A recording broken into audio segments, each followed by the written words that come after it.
They say a father is a daughter's first love, her protector against the world's sharp edges. But what happens when the person holding the knife is the man she married? I stood there, rain soaking through my coat, staring at a scene that would haunt me until my dying breath. My little girl, humbled and broken on the wet pavement.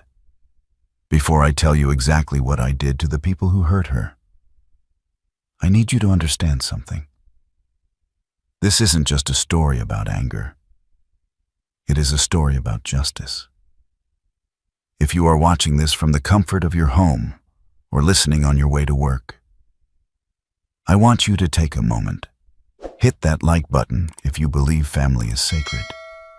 Share this with someone who needs to know that evil does not win in the end. And please tell me in the comments where you are joining us from today. I read every single one. If you haven't already, subscribe to the channel. We are building a community here that stands for truth, and I want you to be part of it. My name is Clint. For 30 years, I worked in logistics in Bristol. I kept my head down, saved my money, and poured every ounce of love I had into my only child, Daisy. She was the light of my life, especially after her mother passed. Daisy was kind, perhaps too kind for a world that eats soft hearts for breakfast. When she met Grayson, I thought she had found her fairy tale. He was charming, wealthy, and came from the prominent Sterling family. But fairy tales are just warnings disguised as dreams. The beginning was perfect, orchestrated to be flawless. Grayson was a solicitor, sharp-suited and silver-tongued. He brought Daisy flowers every Friday. He opened doors. He spoke to me with a respectful nod, calling me sir with just the right amount of deference. I wanted to believe it. I wanted to believe that my Daisy, with her wild curls and paint-stained fingers, she was an artist, had found someone who would cherish her. Looking back, the signs were there, small and insidious, like cracks in a dam. It was the way he would gently correct her pronunciation in public. The way he would suggest she change her dress because the one she wore was a bit too loud for his family's taste. Daisy would just smile, that accommodating, sweet smile, and go change. She loved him. She was blinded by the brilliance of the life he promised her. The first time I felt a true coldness in my gut was at the engagement dinner. Grayson's mother, Beatrice, a woman who wore pearls like armor, looked at my rough, working man hands and offered me a fork with a pitying smile, explaining which one was for the salad. It wasn't the fork that bothered me. It was the way Grayson didn't look at me. He looked at Daisy, and for a split second, I saw not love, but possession. The wedding was a grand affair in a countryside manor in the Cotswolds. It cost more than my house, paid for entirely by the Sterlings. They insisted. They said they wanted everything just so. I offered to pay for the flowers, a contribution to my daughter's day. But Beatrice waved her hand dismissively, saying they had a specific florist who only worked with high budgets. I walked Daisy down the aisle. She looked like an angel, but her hand was trembling on my arm. "Are you happy, darling?" I whispered. She looked at Grayson waiting at the altar, and the tremble stopped. "I am, Dad. He's going to take care of me." That phrase stuck in my throat. Take care of her. It implies she couldn't take care of herself. I handed her over, and as Grayson took her hand, he didn't nod at me. He just turned his back, effectively blocking me from her view. It was symbolic, though I didn't realize how literal it would become. The reception was a blur of champagne and speeches where Grayson talked about how he had refined Daisy. The first year of marriage is supposed to be the honeymoon phase. For Daisy, it was the beginning of an erasure. Slowly, she stopped painting. She told me Grayson didn't like the smell of turpentine in their pristine townhouse. Then, she stopped visiting me as often. She said Grayson liked her to be home when he returned from the firm. I tried to call, but often Grayson would answer, saying she was in the bath, or napping, or out shopping. When I did speak to her, her voice sounded thin, stretched tight. She spoke about dinner parties and galas, things that never used to interest her. She was reciting a script written by someone else. One afternoon, I drove over to surprise her. I found her in the garden, staring at a rose bush. She looked pale. When she saw me, she flinched. "Dad, you shouldn't be here," she whispered, looking toward the house. "Grayson doesn't like unannounced guests. It disrupts the schedule." Schedule? My daughter was living by a timetable in her own home. Then came the news. Daisy was pregnant. I was overjoyed. A grandchild. I thought this would change things, soften Grayson, make the house a home. I was wrong. The pregnancy became another method of control. Grayson decided what she ate, when she slept, and who she saw, all under the guise of protecting the heir. He cut off her access to their joint accounts. He gave her a literal allowance, like a child. I found this out when we went for coffee, and her card was declined for a 3-pound latte. She turned crimson, tears welling in her eyes. "He must have forgotten to transfer the funds," she stammered. It breaks a father's heart to see his child stripped of dignity. If you are listening to this, and you feel that heavy ache in your chest knowing that someone is being controlled, that their voice is being silenced, I ask you to join us. Subscribe to this channel, not for me, but as a pledge. A pledge that we will not look away when we see injustice. By subscribing, you are saying that you stand with the Daisies of the world, and you stand against the Graysons. It is a small click for you, but it means the world to our message. The abuse wasn't physical, not at first. It was financial and emotional strangulation. Grayson and his mother, Beatrice, treated Daisy like a surrogate, a vessel for their legacy rather than a human being.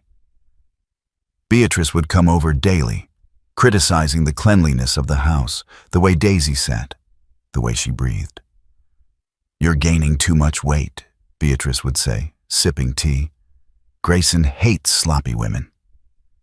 Daisy was 6 months pregnant. She was supposed to gain weight, but she would just nod and push away her plate. I started digging. I couldn't sit by. I had retired by then, but I still had contacts. I wanted to know who these people really were. Grayson Sterling.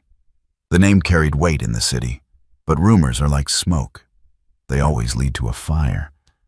I spent my days in the public records office, looking at land deeds, business filings, anything. What I found was interesting. The Sterling wealth was vast, yes, but it was leveraged, heavily. They lived on credit and reputation. Grayson's firm was facing 2 quiet lawsuits for malpractice. They were bleeding money, yet they spent it like water to maintain the illusion of power. Daisy knew none of this. She thought they were untouchable gods. One evening, Daisy called me, crying. "He threw away my paints, Dad. All of them. He said the nursery needed the space, and he didn't want the baby exposed to low-class hobbies." My blood boiled. "Come home, Daisy. I have the room. Come back to Bristol." There was a long silence. "I can't," she whispered. "He says if I leave, his lawyers will make sure I never see the baby. He says I'm mentally unstable. Dad, he has files on me. Diaries I wrote when I was a teenager. He's twisting everything." The trap was shut. They had isolated her, made her dependent, and now were threatening her with the one thing she loved more than herself, her unborn child. I had to be smart. If I stormed in there, they would call the police, paint me as the aggressive, working-class father-in-law, and use it against Daisy in court. I had to play the long game. I stopped challenging Grayson. I played the submissive old man. I apologized for overstepping. I sent gifts to Beatrice. It tasted like ash in my mouth, but I needed them to lower their guard. I needed access. Meanwhile, I quietly sold my house in Bristol. I liquidated my retirement funds. I had a substantial amount saved. I had invested in logistics tech in the early 2000s, something nobody knew about. I had money, real money, not debt money like the Sterlings. But I kept wearing my old corduroy jacket and driving my 10-year-old sedan. The incident happened in November. It was freezing, a bitter winter that seeped into your bones. Daisy was 8 months along. Her belly was large, and her ankles were swollen. She was exhausted. Grayson was hosting a dinner for his partners. He demanded Daisy look presentable. He gave her a specific budget to buy a dress, a budget that was ridiculously low for the boutiques he insisted she shop at. It was a test, a setup. He wanted her to fail. Daisy found a dress. It was beautiful, a deep navy silk that accommodated her bump. But it was 50 pounds over the budget he gave her. She used the emergency cash I had slipped into her coat pocket months ago to cover the difference. She thought she had solved the problem. She thought she had done good. The dinner began well enough. I wasn't invited, of course. I was parked down the street watching the house. I had a bad feeling. I had been doing that a lot lately. Just watching, waiting. According to what Daisy told me later, Grayson complimented her appearance in front of the guests. He played the doting husband. But the moment the last guest left, the mask fell. He asked for the receipt. When he saw the price, he didn't yell. That was the terrifying part about Grayson. He rarely raised his voice. He just went cold. "You stole from me," he said. Daisy tried to explain she used her own money, my money, for the difference. "So you're taking handouts from your father now? You're making me look like I can't provide?" His ego was a fragile, dangerous thing. He threw the receipt into the fire. Beatrice was there, staying in the guest suite. She didn't defend Daisy. She laughed. A dry, cruel sound. "She needs to learn the value of a pound, Grayson. She's been spoiled." Spoiled? My daughter who worked 2 jobs through university? My daughter who was carrying their lineage? Grayson looked at Daisy with disgust. "The dress goes. And since you can't follow simple instructions, you need a reminder of your place." He demanded she take the dress off, right there in the living room. Humiliation was his favorite weapon. Daisy refused. She tried to walk away, to go upstairs. Grayson grabbed her arm. Not hard enough to leave a bruise, but hard enough to stop her. "You will learn respect," he hissed. I was sitting in my car, sipping cold coffee, when I saw the front door open. I expected Grayson to be letting a guest out. Instead, I saw a figure stumble onto the porch. It was Daisy.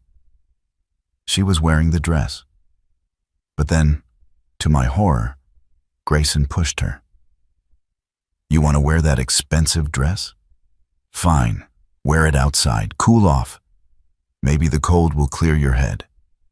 He locked the door. It started to rain. A freezing, sleeting rain. Daisy banged on the door. "Grayson, please, it's freezing, the baby." Inside, the lights were warm. I could see shadows moving past the window. Beatrice and Grayson, pouring brandy, ignoring the pregnant woman shivering on their doorstep. Daisy walked down the steps, her legs shaking. She didn't have a coat. She didn't have shoes on, just stockings. She collapsed onto the wet cobblestones of the driveway. She curled into a ball, trying to protect her stomach. My son-in-law, Made my pregnant daughter kneel down in the rain for buying a dress. I just said, well, I didn't say anything yet. I just moved. I threw my car door open. The rage I felt wasn't red. It was white. It was absolute. I sprinted across the street, my boots splashing in the puddles. I reached her in seconds. She was blue, her teeth chattering so hard she couldn't speak. She looked up at me, her eyes unfocused. Dad? She stuttered. I'm sorry. She was apologizing. She was freezing to death on her own driveway, and she was apologizing. That broke me. And it built me back up into something dangerous. I took off my heavy coat and wrapped it around her. I helped her stand, though she was dead weight. Get in the car, Daisy. Turn the heater on. He has my keys. My phone, she wept. You won't need them, I said. I walked her to my car, settled her in, and cranked the heat. Then I turned back to the house. I walked up the steps. I didn't knock. I didn't ring the bell. I lifted my leg and kicked the door right at the lock. It was a solid oak door, but adrenaline is a powerful thing. It took 2 kicks, and the frame splintered. The door swung open with a crash. At 9 that night, I saw my daughter kneeling down in the rain, barely breathing. Inside, I heard her husband and his family laughing. I lifted her up, kicked the door open, and said 5 words they would never forget. Grayson dropped his glass. Beatrice screamed, clutching her pearls. They stared at me, soaked, muddy, and looking like a demon from the old world. What do you think you're doing? Grayson shouted, trying to regain his composure. I'll have you arrested for breaking and entering. I walked right up to him. I was inches from his face. I saw the fear flicker in his eyes. You have lost everything today, I said. Those were the words. Get out, Grayson sneered, though his voice wavered. Take your trash daughter and get out. Oh, I'm taking her, I said calmly. And I'm taking this too. I grabbed the expensive vase from the hallway table, a Ming Dynasty replica Beatrice loved, and smashed it on the floor. You're insane, Beatrice shrieked. I'm a father, I corrected, and you have made a grave miscalculation. I turned and walked out. I got in the car with Daisy. We drove away. I took her to a private clinic, not the hospital where Grayson had contacts. We made sure the baby was okay. He was fine. A fighter. The next morning, the war began. Grayson filed a police report for the door. He tried to file for emergency custody of the unborn child, citing Daisy's instability. He thought he was winning. But remember those weeks I spent digging? Remember the liquidity I raised?